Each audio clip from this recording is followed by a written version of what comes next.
আর সোনার বন্ধুগণ, সোনার ভাইরা, আমি বলতেছিলাম মায়ের গর্ভের থেকে যখন আপনি দুনিয়ার জমিনে আগমন করলেন, মায়ের গর্ভের মধ্যে যখন আপনি ছিলেন, আপনার খাবারের ব্যবস্থা কে করেছেন?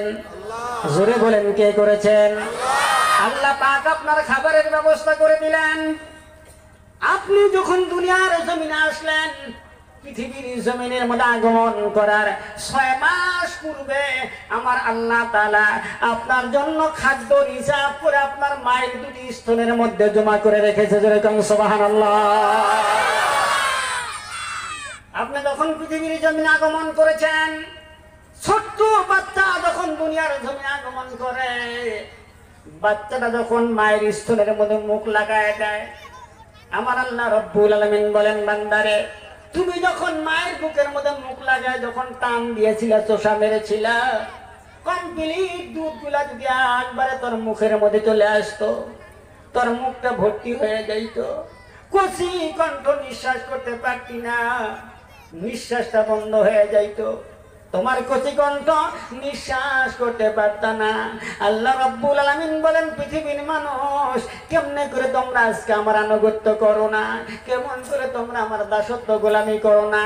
আমি আল্লাহ তোমাকে কত মোহাব্বত করি, আমি আল্লাহ তোমাকে কত ভালোবাসি। তুমি যখন মায়ের স্তনের মধ্যে মুখ লাগাই দিয়েছ, কমপ্লিট দুধগুলা যদি তোর মুখের মধ্যে চলে আসে, তোমার মুখটা বন্ধ হয়ে যাবে, কচি কণ্ঠ বন্ধ হয়ে যাবে, নিঃশ্বাস বন্ধ হয়ে তুমি মৃত্যুবরণ করবা।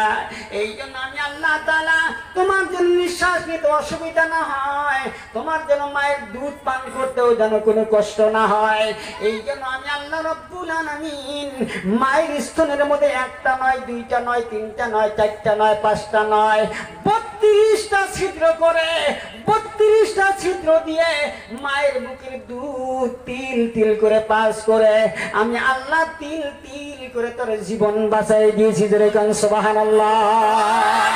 আমার বাজান, আমার বন্ধুগণ, মায়ের গর্ভের মধ্যে সন্তান যখন থাকে, বিজ্ঞান আবিষ্কার করে দিল যেই জায়গার মধ্যে সন্তান থাকে, জায়গাটা হলো 10 ইঞ্চি লম্বা। যেরকম কয় ইঞ্চি লম্বা? 10 ইঞ্চি লম্বা জায়গার মধ্যে একটা মানুষ থাকার ব্যবস্থা আল্লাহ করে দিলেন। আমার আল্লাহ কত বড় কুদরতের মালিক, আমার আল্লাহ কত বড় কুদরতের জিম্মাদারি। আমার সোনারে, এই 10 ইঞ্চি জায়গার মধ্যে একটা মানুষ থাকার ব্যবস্থা আল্লাহ করে দিলেন। এই বাচ্চা যখন 11 ইঞ্চি লম্বা হয়ে যায়, বাচ্চার পায়ের বড় আঙ্গুলটা নিয়ে মা দুখুনির কলিজার নিচে নিয়ে আল্লাহ সেট করে দেয়। যেরকম সুবহানাল্লাহ। বিজ্ঞান গবেষণা করে আবিষ্কার করলো, বাচ্চা যখন 12 ইঞ্চি লম্বা হয়ে যায়, মা দুখুনির কলিজাটা 2 ইঞ্চি উপরে উঠে যায়। বাচ্চা যখন 15 ইঞ্চি লম্বা হয়, মা দুখুনির কলিজাটা 5 ইঞ্চি উপরে উঠে যায়। এমন করতে করতে মার কলিজা জায়গা থেকে 5 ইঞ্চি উপরে উঠে যায়।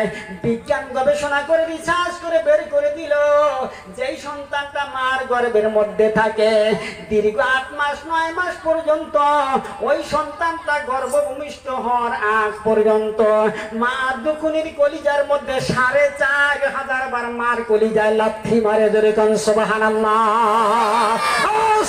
সুবহানাল্লাহ। কতবার মারছে? জোরে বলেন, কতবার লাথি মারছেন? 4500 বার মার কলিজায় লাথি মারছেন। এই লাথিটা আপনিও মারছেন, আমিও মারছি। স্টেজের মধ্যে যত হুজুর আছে সবাই মার কলিজার মধ্যে লাথি মেরেছেন। পৃথিবীর জমিনে একটা সন্তান এমন নাই যেই সন্তানটা মার কলিজা লাথি মারে নাই।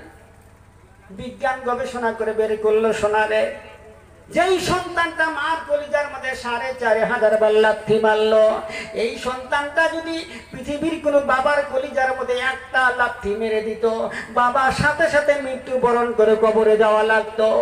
বিজ্ঞান আবিষ্কার করলো, সোনারে, প্রশ্ন করা হলো, বাবার কলিজায় যদি একটা লাথি মারলে পরেই বাবাকে মৃত্যুবরণ করে কবরে যাওয়া লাগে, তাহলে না জননী 4500 লাথি খেয়ে কেমন করে দুনিয়ার জমিনে বেঁচে থাকলো? বিজ্ঞান বিজ্ঞান গবেষণা করে রিসার্চ করে বের করে দিল, তারা জবাব দিয়ে দিল বন্ধুগণ, যেই সন্তানটা মার কলিজায় বেশি বেশি লাথি মারে, ওই সন্তানটা জন্ম নেওয়ার পর মা জননী সন্তানটাকে বেশি বেশি আদর করে, মোহাব্বত করে। জোরে কোন সুবহানাল্লাহ।